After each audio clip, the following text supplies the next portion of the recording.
Assalamualaikum warahmatullahi wabarakatuh. Ya, alhamdulillah berjumpa lagi dalam cerita ke-11 di channel Dongeng Malam.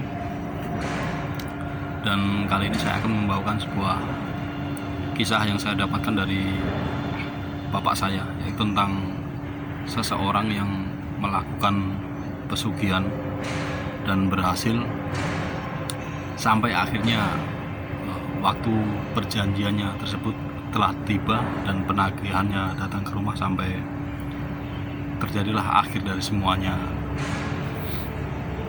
tentang pesugihan tersebut. Ya, sebelum mulai bercerita, saya ucapkan terima kasih buat sobat semua yang telah like, yang telah subscribe, dan telah meluangkan waktunya untuk menonton channel ini. Terima kasih atas supportnya. Semoga kedepannya channel ini bisa semakin maju dan lebih baik. Dan untuk sobat semua, semoga selalu mendapatkan kebaikan di dalam hidupnya.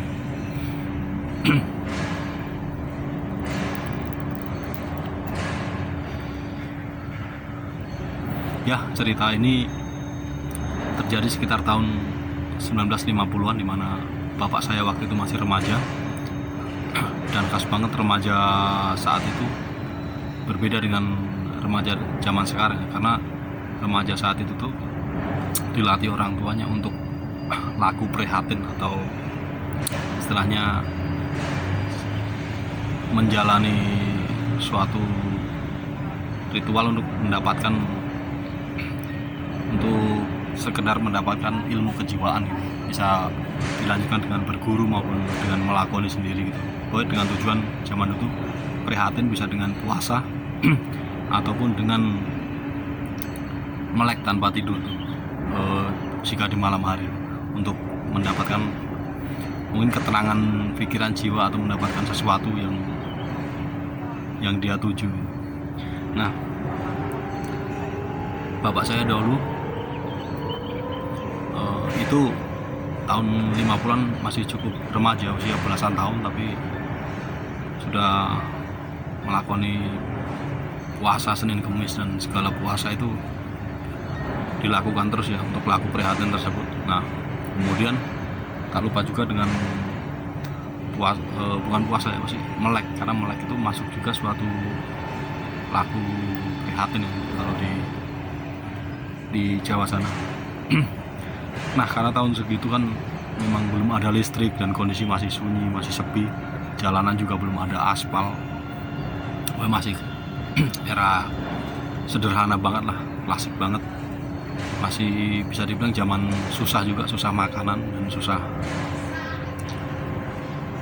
uang, susah makanan, dan pokoknya masa dalam kesulitan banget secara ekonomi maupun secara sandang dan pangan. Nah, bapak saya ini sering laku prihatin, tapi dia sendirian. Jadi kalau malam itu keliling kampung lewat sawah-sawah, ya entah tujuannya apa ya, cuman itu dianggapnya dia laku prihatin. Lewat sawah ke tempat-tempat sepi itu sendirian, tanpa membawa alat penerangan, obor ataupun apa. Itu dilakukan sendiri. Kadang-kadang sampai jam 3 pagi atau jam 4 pagi itu baru pulang ke rumah, baru kemudian tidur. Nah, paginya ini nggak boleh tidur. Paginya itu memulai pekerjaannya lagi, yang membantu orang tuanya sebagai petani, yang menggarap sawah, menggarap tanah, maupun mencari pakan ternak. Nah, pada suatu malam itu, malam 1 Suro, kebetulan bapak saya berjalan sendiri tuh, hampir menjelang waktu tengah malam. Dia duduk di sebuah pematang sawah, cuman dia tersembunyi oleh pohon-pohon tablo ya, pohon kangkung itu di pinggir sebuah kalian tersebut. Jadi saat itu sinar bulan sangat remang-remang. Dia terlihat dari hanya terangnya langit itu, kemudian sinarnya itu remang-remang, dan dari situ posisi bapak saya dia agak terhalang pohon tablo dan kali. Nah, dia melihat ada satu rombongan atau seseorang itu berjumlah 5 orang, katanya 5 orang, yaitu terdiri dari 3 perempuan dan 2 laki-laki. Mereka berjalan itu sambil kelima orang ini atau rombongan ini berjalan sambil ngobrol, tapi nggak terlalu suaranya nggak terlalu keras karena malam hari. Dan dari kejauhan itu terlihat mereka itu berbaris, yang 3 perempuan itu di depan dan 2 yang laki-laki itu di belakangnya. Bapak saya itu menajamkan mata karena hanya remang-remang ya. Dan kebetulan rombongan itu membawa 2 obor, yang satu paling depan, yang 2 pokoknya di belakang, satu di depan dan satu di belakang itu. Sehingga dari megang obor itu kan wajahnya terkena sinar jadi terang ya, kelihatan. Nah, dari situ bapak saya mengenal mereka. Ternyata bapak saya kenal dengan orang itu dan gak asing lagi. Dari perempuan 1, 2, 3 hingga laki-laki 2 itu tahulah dia, tahu dan kenal serta sering berinteraksi. Rombongan itu berjalan ke arah utara di desa bapak saya, lewat tengah desa itu ke utara. Bapak saya hanya memperhatikan sampai rombongan tersebut hilang di turunan, karena banyak pohonan juga tuh, pohonan besar. Mulai hilang di situ, timbul lagi di kejauhan, hilang lagi. Nah, selang beberapa bulan, bapak saya melihat dari kelima orang tersebut, melihat salah satunya itu terdapat perubahan yang cukup signifikan. Salah satunya sebut saja namanya Mbah Semi. Itu perubahannya cukup signifikan sekali secara ekonomi dan secara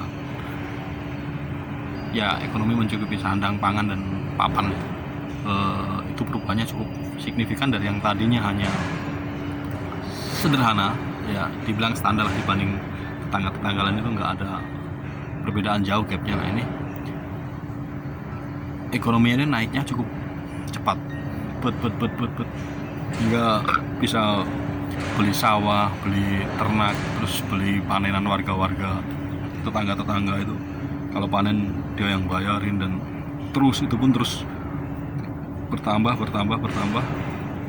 Dalam waktu 1 tahun si Mbah Semi udah membangun rumah, pokoknya dibilang hampir mendekati kaya ya, karena definisi kaya di zaman itu adalah cukup sandang, cukup pangan, terutama cukup pangan itu, dan tanahnya banyak, serta rumahnya dindingnya bukan anyaman bambu, tapi pintu dari kayu jati, namanya gebyok. Itu terus berkembangan.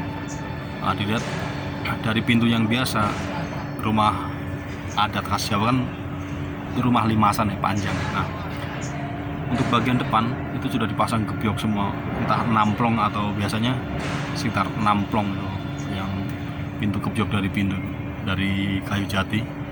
Kemudian samping rumahnya pun menyusul di tahun berikutnya, pasang gebyok semua, pintu semua, dan sebelah kanan sebelah kiri udah full pintu semua. Nah, zaman dulu kalau memasang pintu gebyok itu adalah sebuah identitas, bisa dibilang tingkat keekonomian orang ini cukup bagus dan di atas rata-rata warga lainnya ya.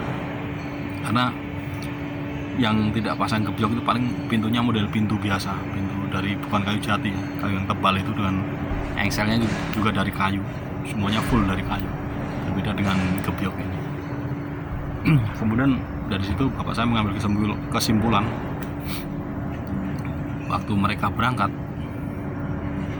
ke utara mereka berlima, tapi bapak saya kenal semuanya, kenal semua dengan orang ini, tapi yang terlihat ekonominya naik atau sukses itu hanya satu orang itu aja. Kemudian berasumsi, ini yang berarti waktu satu suro itu ke utara, dia adalah mencari suatu syarat, atau bahasa gampangnya dibilang pesugihan.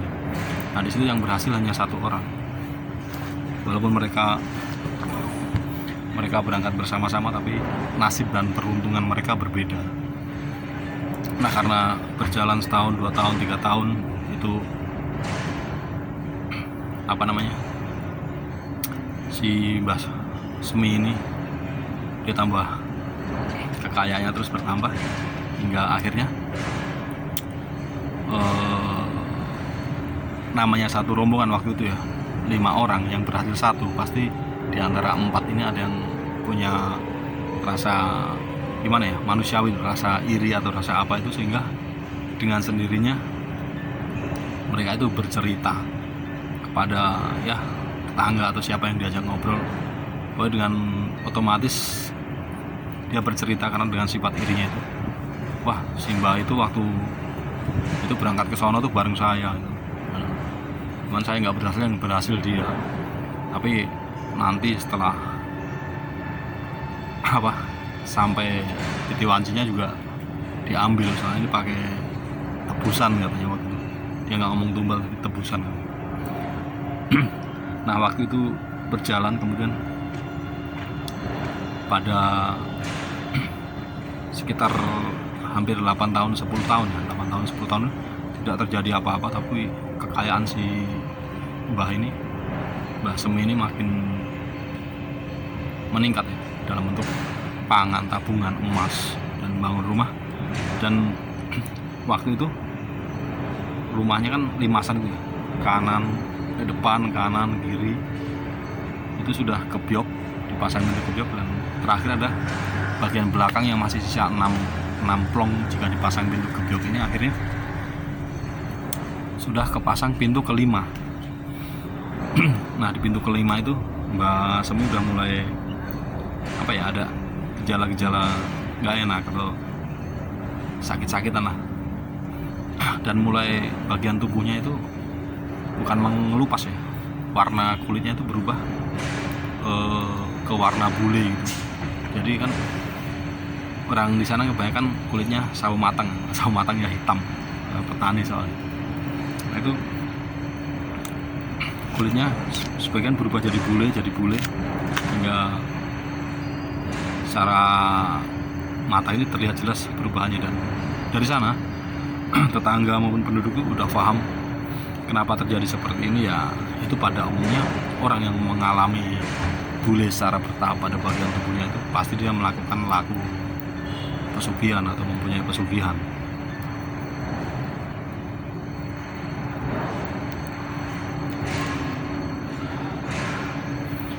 Hingga suatu ketika setelah hampir 10 tahunan ya, Mbah Semi itu udah sakit parah, benar-benar dia sakit parah, udah ya tinggal duduk aja. Pokoknya untuk aktivitas berat udah nggak bisa.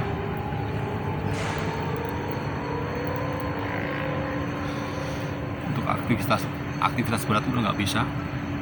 Dan suatu sore, waktu itu juga musim penghujan atau musim merendeng. Nah itu sekitar jam 3 atau jam 4 sore. Kalau di kampung kan zaman dulu kalau hujan itu juga suasana syahdu. Suasananya syahdu dan cukup gelap, kalau bisa dibilang itu mencekam ya. Nah di situ anak cucunya mulai menyalakan lampu-lampu minyak itu kan di dalam rumah, karena posisi Simbah ini udah sakit dan dipastikan setiap malam itu akan banyak warga atau tetangga yang menjenguk dan ngobrol-ngobrol sampai malam atau menemani keluarga yang sedang sakit itu sendiri. Karena itu udah menjadi hal lumrah di sana.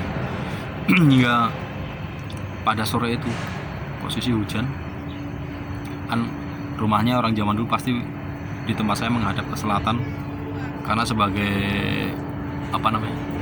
sebagai penghormatan kepada Kanjeng Ratu Kidul lah, itulah menurut keyakinan warga di sana ya. Dengan menghadap, jadi rata-rata itu menghadap ke selatan, hampir sangat jarang banget yang menghadap ke utara itu, terkecuali memang rumahnya di pinggir jalan yang mau nggak mau dia harus menghadap ke jalan itu sendiri. Sore itu hujan deras campur angin. Nah dari selatan itu jadi rumahnya itu punya halaman yang luas ya. Zaman dulu halaman pasti luas karena di kampung. Dari halaman yang luas itu terlihat sebuah, kan biasa kalau di kampung hujan itu pada duduk di depan teras itu kan, duduk depan teras sambil menikmati hujan lah, sambil jaga-jaga kalau ada angin atau ada apa gitu.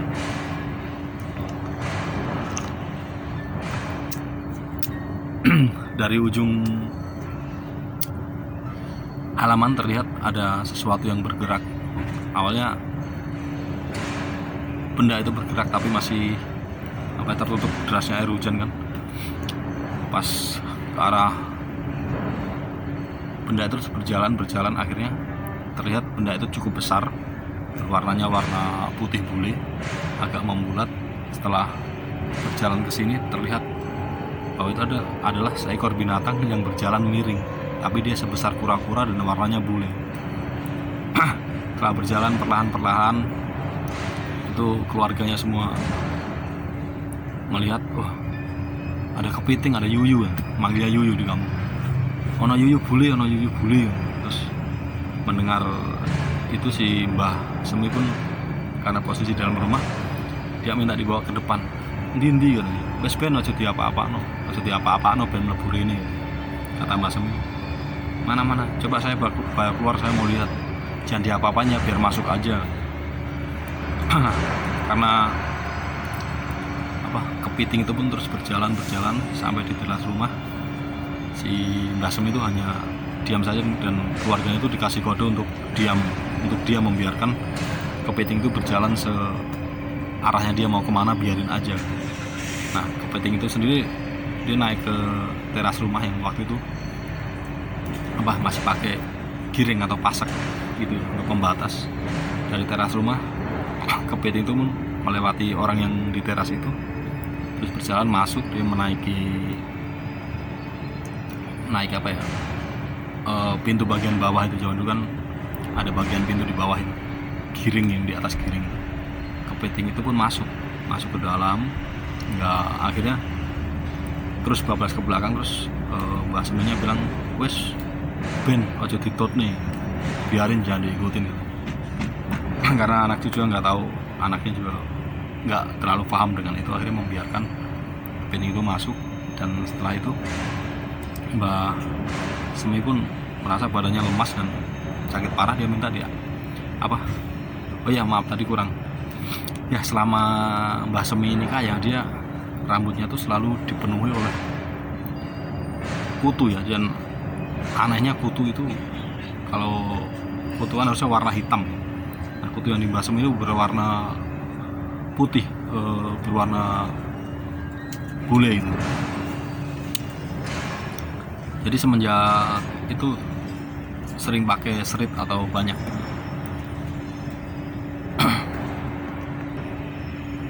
Jadi semenjak itu sering dibersihin pakai, tahu kan serit ya, kalau orang Jawa bilang pakainya suri. Nah itu sama anak cucunya itu sering itu jatuhnya itu banyak krotok gitu, tapi warnanya bule semua. Dan itu nggak boleh diapa-apain, cuma dibungkus dibuang. Nah pada sore itu yang merasa gatal katanya, minta disuri lagi. Nah itu ditadain waktu itu pakai kain jarik atau apa gitu, disuri terus. Nah itu keluar semua, jatuh krotok, nggak banyak, dibuang ke samping rumah, berkali-kali.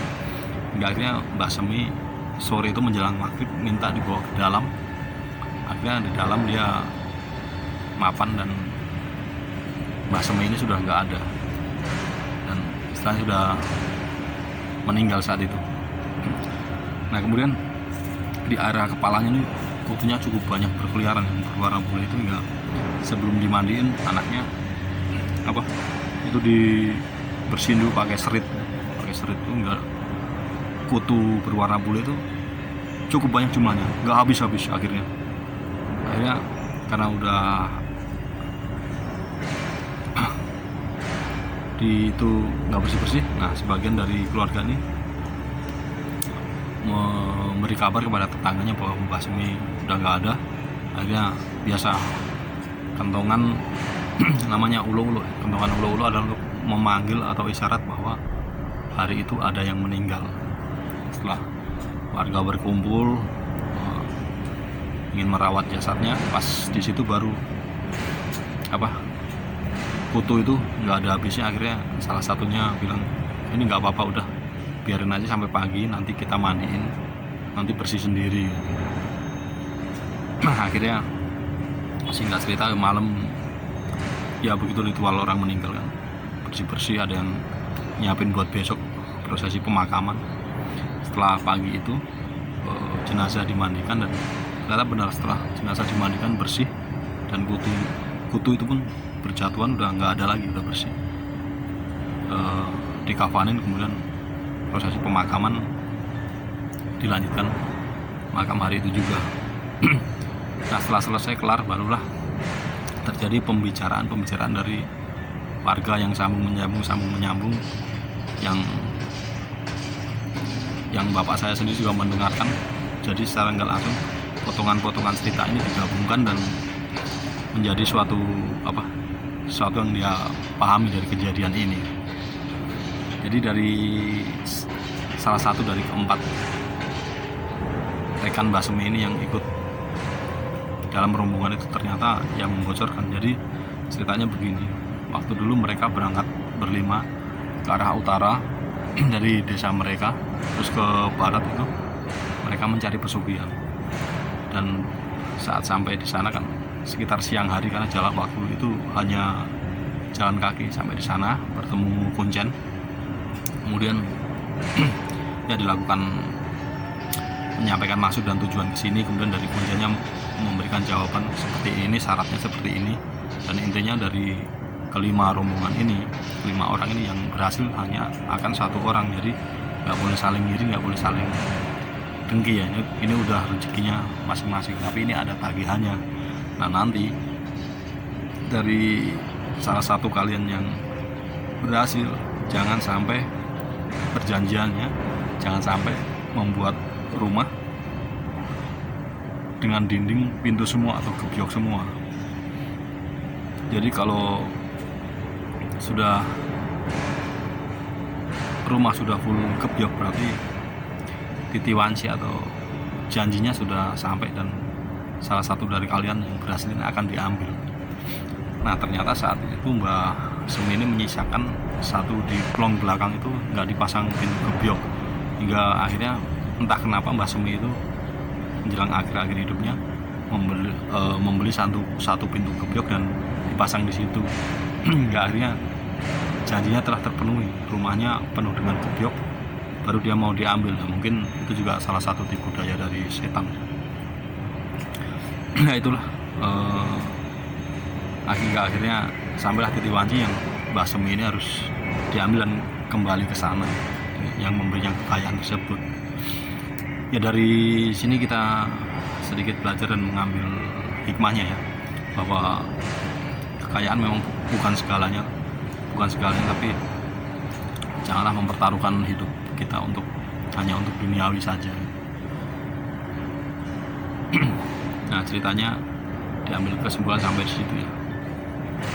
Ya, saya kira cukup dulu cerita tentang pesugihan Yuyu Putih ini. Bisa kita ambil hikmahnya, dan saya ucapkan terima kasih pada sobat semua yang telah like, subscribe, dan nonton di channel ini. Terima kasih atas supportnya.